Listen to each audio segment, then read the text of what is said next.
औज़ुबिल्लाहिमिनश्शैतानिर्रजीम बिस्मिल्लाहिर्रहमानिर्रहीम। अस्सलाम वालेकुम डियर स्टूडेंट्स, कैसे हैं आप देख रहे हैं अपना YouTube channel learn with Mudassir और dear students, first year class की फ़िज़िक्स का यूनिट नंबर 3, उसका न्यूमेरिकल नंबर 3.1 आज हम सॉल्व करने जा रहे हैं। तो देखते हैं अपने क्वेश्चन को, स्टेटमेंट को समझते हैं। क्वेश्चन क्या है? क्वेश्चन क्या है जी? A helicopter is ascending vertically at the rate of 19.6 metre per second. एक हेलीकॉप्टर है, वो असेंड कर रहा है यानी ऊपर की तरफ जा रहा है, और उसकी जो स्पीड है या वेलोसिटी आप उसे कह लें, वो कितनी है? 19.6 metre per second. When it is at a height of 156.8 metre. जब वो ग्राउंड से ऊपर उठते हुए इस हाइट पे पहुंचता है अबव द ग्राउंड, तो वहाँ से एक स्टोन को ड्रॉप किया जाता है। अ स्टोन इज ड्रॉप्ड, यानी एक पत्थर नीचे फेंका जाता है उस हाइट से 156.8 मीटर से। How long does the stone take to reach the ground. हमें ये बताना है कि उस स्टोन को, उस पत्थर को ग्राउंड तक पहुंचते हुए कितना टाइम लगेगा, कितना वक्त लगेगा। सॉल्यूशन देखें। सॉल्यूशन में सबसे पहले हम अपना डाटा लिखेंगे। डाटा क्या है जी? कि हेलीकॉप्टर जिस वेलोसिटी से ऊपर की तरफ जा रहा है उसको हम कहेंगे initial velocity, VI 19.6 metre per second. और डाटा में मज़ीद आगे जाने से पहले इस डायग्राम को आप ज़रा समझें, सिचुएशन को समझें। कि हम फ़र्ज़ करते हैं कि ये हमारा स्टार्टिंग पॉइंट है, ये ग्राउंड है, इसे हम पोजीशन O कह देते हैं। यहाँ से वो लिफ्ट करते हुए जब इस पॉइंट पे पहुँच जाए, यानी पॉइंट A पर, जहाँ पे उसकी हाइट जो है वो बनेगी 156.8 मीटर। तो यहाँ से एक स्टोन को ड्रॉप किया हुआ है। अब हमने समझना क्या है कि जब स्टोन को यहाँ से ड्रॉप करेंगे तो जो मूवमेंट थी वो ऊपर की तरफ थी हेलीकॉप्टर की। अब ड्यू टू इनर्शिया, क्योंकि जो स्टोन था वो भी हेलीकॉप्टर के अंदर था शुरू में, तो हेलीकॉप्टर ऊपर की तरफ जा रहा है, तो जो स्टोन है वो भी ऊपर की तरफ मूव कर रहा है। उसके साथ साथ जब उसको वहाँ से ड्रॉप करेंगे तो इनर्शिया की वजह से क्या होगा? स्टोन पहले नीचे नहीं आएगा, बल्कि थोड़ी सी हाइट के लिए ऊपर जाएगा। क्यों? इनर्शिया की वजह से। या वैसे भी हम एक क्वेश्चन छोटी क्लास में पढ़ चुके हैं 9th में, कि चलती हुई बस से आप अगर नीचे उतरें तो आप किस तरफ आपके गिरने का ख़तरा होता है, यानी जिस तरफ मूवमेंट हो रही होगी उसी तरफ कुछ टाइम के लिए जो है वो बंदा जो नीचे उतरेगा उसकी भी मूवमेंट उधरेगी।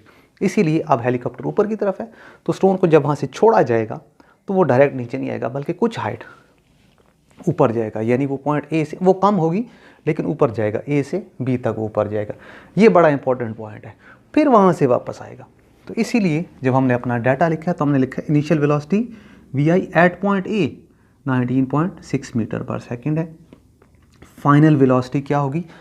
मैक्सिमम हाइट पे पहुंच के वो स्टोन, क्योंकि वहाँ से वापस आएगा, तो वो जाएगी 0 metre per second at point B। Height H1 यानी पॉइंट A तक जो हाइट बनती है वो बनती है 156.8 मीटर्स। ठीक है जी। Time to reach the ground, अब वो एक्चुअली उसने B से वापस आना है स्टोन ने, तो कितना टाइम उसको लगेगा दोबारा पोजीशन O तक आने के लिए। तो कैलकुलेशंस में हम क्या करते हैं? सबसे पहले हम मालूम करते हैं time to reach from point A to B। हमने ये देखना है कि डायरेक्टली वो नीचे नहीं आया बल्कि A से B तक गया है, तो उसके लिए उसको कितना टाइम लगा है। तो हम यूज़ करेंगे first equation of motion. First equation of motion जो है वो क्या है? VF is equal to VI। अब प्लस AT होता है, लेकिन यहाँ पे हम लिखेंगे -GT1 यहाँ पे लिखेंगे। अब ये क्यों लिखा है? नेगेटिव साइन क्यों यूज़ किया है? क्योंकि ग्रेविटी के अगेंस्ट है, यानी ऊपर की तरफ जा रहा है। और टाइम हमारा T1 होगा जो कि हमने A से B तक मालूम करना है। अब फाइनल वेलोसिटी क्या हो गई? 0। VI जो है वो हमारे पास है 19.6 माइनस 9.8 T1, जो ग्रेविटेशनल एक्सेलरेशन है उसकी वैल्यू हमारे पास 9.8 होती है। नेगेटिव साइन ऊपर मूवमेंट की तरफ से, अपवर्ड मूवमेंट की तरफ से की वजह से है। अब हम क्या करेंगे? -9.8 को -9.8 जब इधर आएगा तो वो पॉजिटिव 9.8 हो जाएगा। 9.8 T1 इज इक्वल टू, ये वाली वैल्यू हम वैसे पुट करेंगे 19.6। तो यहाँ से T1 हम कैलकुलेट करते हैं 19.6 डिवाइडेड बाय 9.8, यानी ये वैल्यू इधर आके डिवाइड होगी, तो हमारे पास जो T1 आएगा इन वैल्यूज़ को आप डिवाइड करने के बाद वो आएगा 2 सेकेंड्स। अब ये वो वाला टाइम नहीं है जो उसने वापस आना है, बल्कि ए से बी तक का टाइम। अब एक और चीज़ है कि ए से बी तक हो गया तो उसने हाइट कितनी कवर की है, तो हम ये h2 भी मालूम करेंगे। तो अब हमने क्या मालूम करना है, टू फाइंड h2। अब हम h2 निकालने लगे, उसके लिए हम क्या यूज़ कर सकते हैं, फर्स्ट इक्वेशन यूज़ नहीं कर सकते क्योंकि उसमें हाइट नहीं होती, तो हम यूज़ करते हैं third equation of motion. Third equation of motion क्या होती है जी, 2as is equal to V F square minus V I square, लेकिन यहाँ पे चेंजेस क्या होंगी, 2gh, और h क्योंकि ये हमारे पास है a से b तक, तो इसे हम कहेंगे h2 is equal to V F square minus V I square. अब क्या होगा जी, 2 और g की जगह पे हम लगाएंगे -9.8 क्योंकि अपवर्ड मूवमेंट है।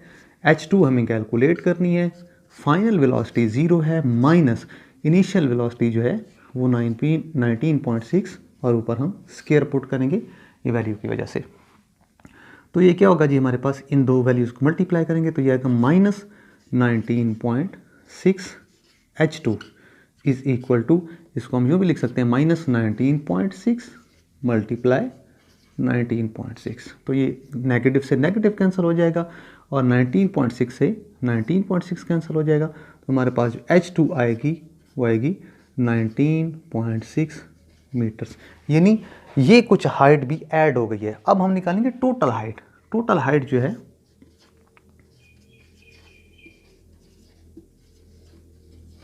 टोटल हाइट क्या होगी, h is equal to h1 plus h2।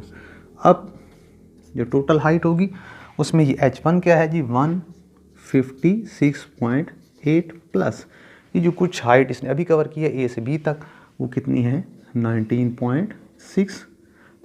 इन दो वैल्यूज़ को अगर ऐड करें तो हमारे पास जो आता है वो आता है 176.4 मीटर्स।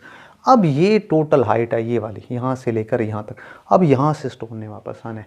अब हम टाइम कैलकुलेट करेंगे कि जब B से O तक आता है तो कितना टाइम लगता है। तो टाइम टू रीच फ्रॉम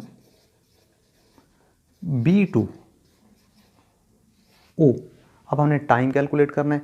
हम क्या यूज़ करते हैं, second equation of motion. Second equation of motion क्या होती है जी, S is equal to v i t plus half a t square, लेकिन यहाँ पे हम क्या लिखेंगे, H is equal to v i, और ये हो जाएगा T2 प्लस 1/2, और ए टी स्केयर होता है, हम लिखेंगे G T2 का स्केयर, क्योंकि अब हम T2 कैलकुलेट करने लगे हैं यहाँ से यहाँ तक, और एंड पे हम टोटल टाइम निकालेंगे।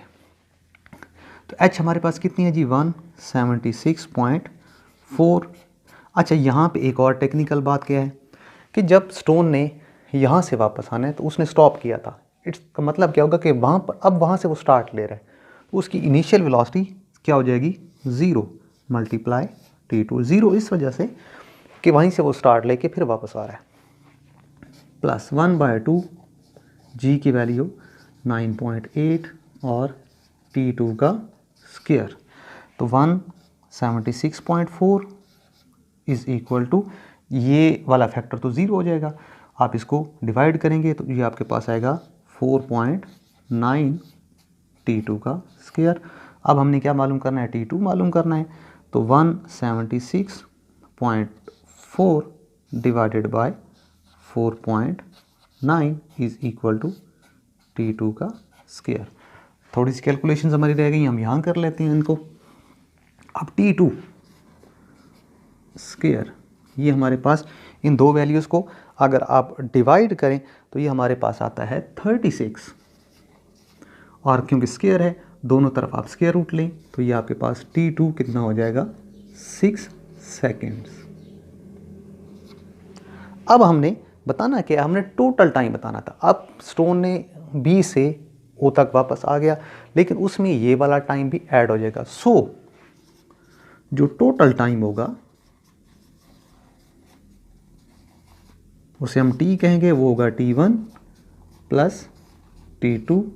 तो T is equal to, T1 हम कैलकुलेट कर चुके थे, जो हमारे पास आया था ये देखें 2 सेकेंड्स, तो ये 2 प्लस, और जो T2 हमने कैलकुलेट किया है ये टाइम 6 सेकेंड्स जो कि B से O तक था, तो इसमें ऐड हो जाएगा। तो फाइनली जो स्टोन को या पत्थर को टाइम लगेगा वो लगेगा 8 सेकेंड्स।